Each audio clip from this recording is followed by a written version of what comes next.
Good evening, family and friends, and we're back to Donna's Kitchen, and we're going to make you something new to add to your list of things to cook while you're in this lockdown. So tonight we're going to make some Chinese stir fry, and we're going to start out by making the sauce in my blender. I love this sauce. It can be refrigerated for almost ever, and so I make a 4-cup batch and I use 1 cup at a time, so I always have some sauce in reserve. So the stir fry sauce, here's the recipe. And we're going to start out by putting into the blender 3 tablespoons of brown sugar, 1/3 cup of cornstarch, and that's a thickening agent, so it helps to thicken it up at the end. We're going to add to that 2 teaspoons of ginger. Now you can use ground ginger, you can use fresh green ginger, you can use, cut up the ginger. It doesn't matter what kind of ginger you use. We're now going to add 4 garlic cloves, and I'm going to put 5 in because they were kind of on the small side. You don't have to do anything special to them because, again, the blender is going to mix them up for you. To that, you're going to add 1/2 cup of soy sauce. Pick your favorite brand. Doesn't matter what kind of soy sauce. You can get low sodium if that's what you prefer. Then a little dry sherry. That gives it a little punch. So just add 1/2 cup of dry sherry to that mix. And add a little more spice. We're going to add a little hot sauce. It does call for 1/4 teaspoon. Again, sometimes I don't measure. I like mine a little bit on the spicy side. And then 3 tablespoons of red wine vinegar. And to that, we're going to blend that up a little bit and get that mixed up. And while that's beating away, to that, we're going to have to add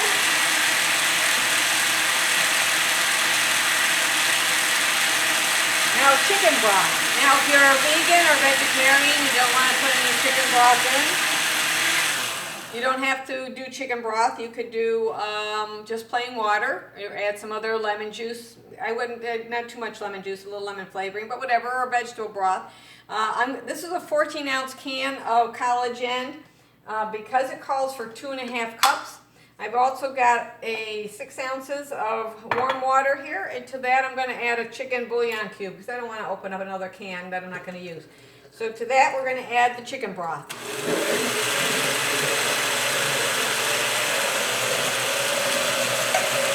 And the water with the bouillon cube.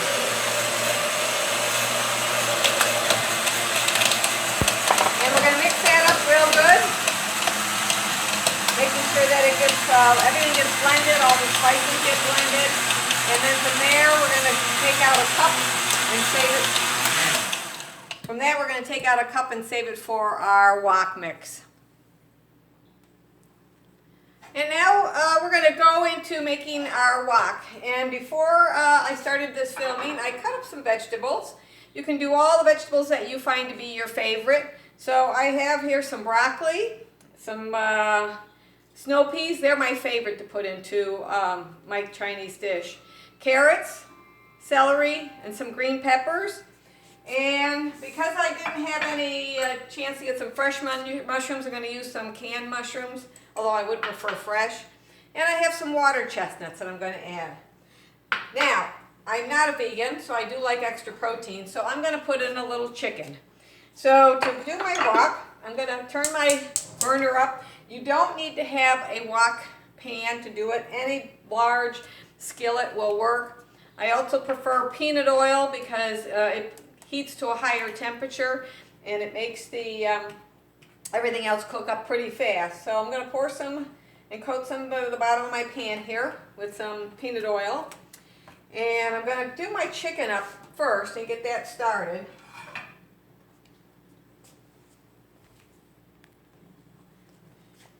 So once my oil has gotten a little bit hot, I'm going to add the chicken to that oil. And I'm going to just brown it up lightly. And while that cooks up a little bit, and you can see I poured out a cup of my broth or sauce that I'm going to end up putting in at the very last minute. So I'm going to do up my chicken and let that simmer, brown up just a little bit.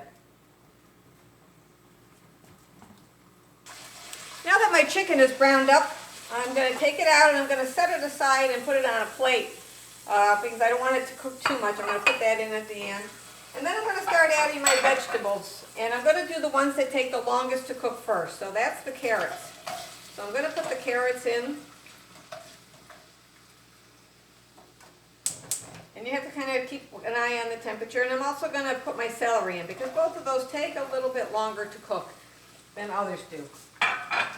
And while those are getting hotter, I'm going to also make my broccoli into bite-sized pieces because I don't like to have big broccoli pieces on my chopsticks when I eat. So I'm going to break those into bite-sized pieces.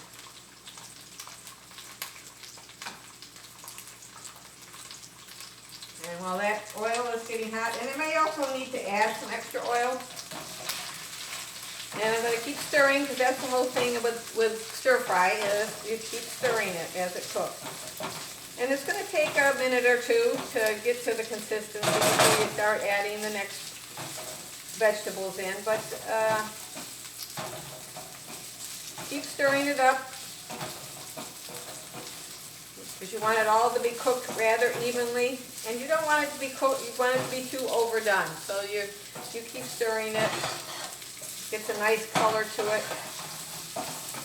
And that's the other thing I like about stir fry. It doesn't require a lot of oil, a lot of fat. It really is kind of low calorie. You're eating a lot of vegetables, some lean protein. So once you've done that for a minute or so, I'm going to add the next things, which are the green peppers. And put those in and stir those up for a while.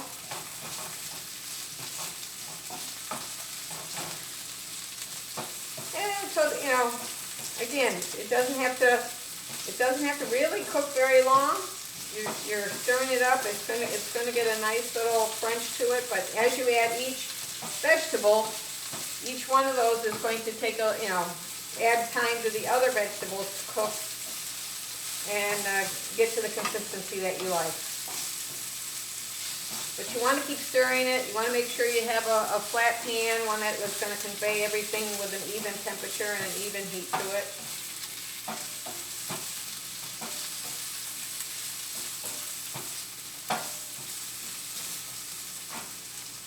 And now I'm going to add my snow peas. I like a lot of snow peas.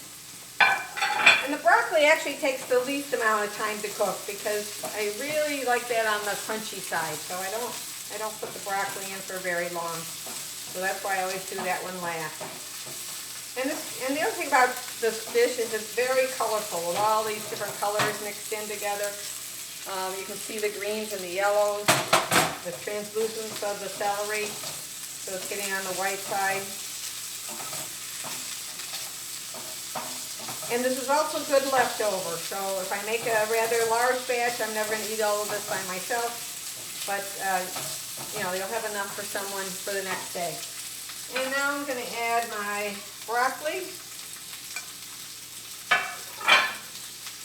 And I want to give the water chestnuts a chance. So I'm going to add those as well.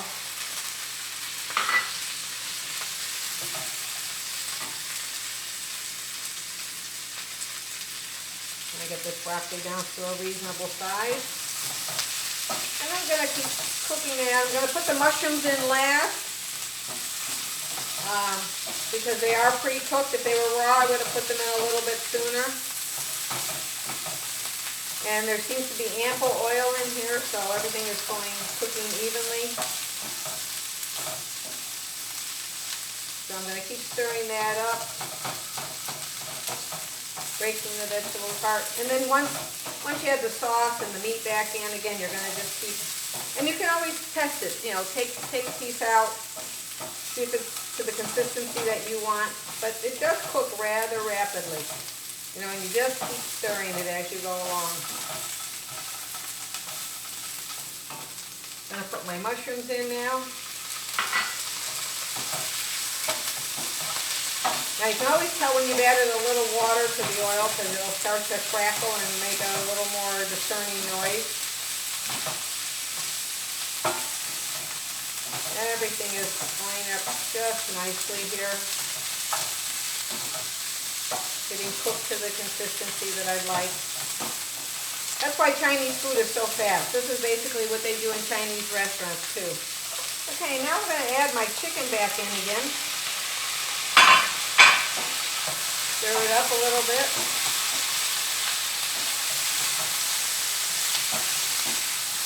Make sure all the flavors get blended. And then the last thing I'm going to add is my sauce. This magic sauce that I just had made in my blender. I'm going to pour that in. And make sure you stir it up good because you got to get that cornstarch in there. And you're going to stir that up good. I'm going to turn the temperature down a little bit more because this is going to thicken up a little bit as it cooks.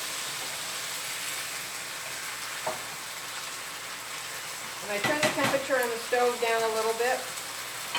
I'm going to place a cover on it just so it doesn't, so it can steam up a little bit. And then I'm going to get ready to plate everything. Okay, we're just about done, and it's been on the stove thickening up in its juices here.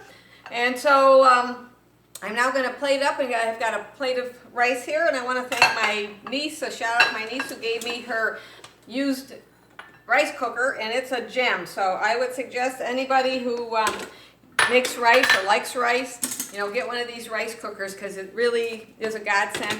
You can put it on and forget about it. I make a lot of brown rice. I'm not a white rice fan. So as you can see, my wok is ready. So I'm going to plate that on top of my rice.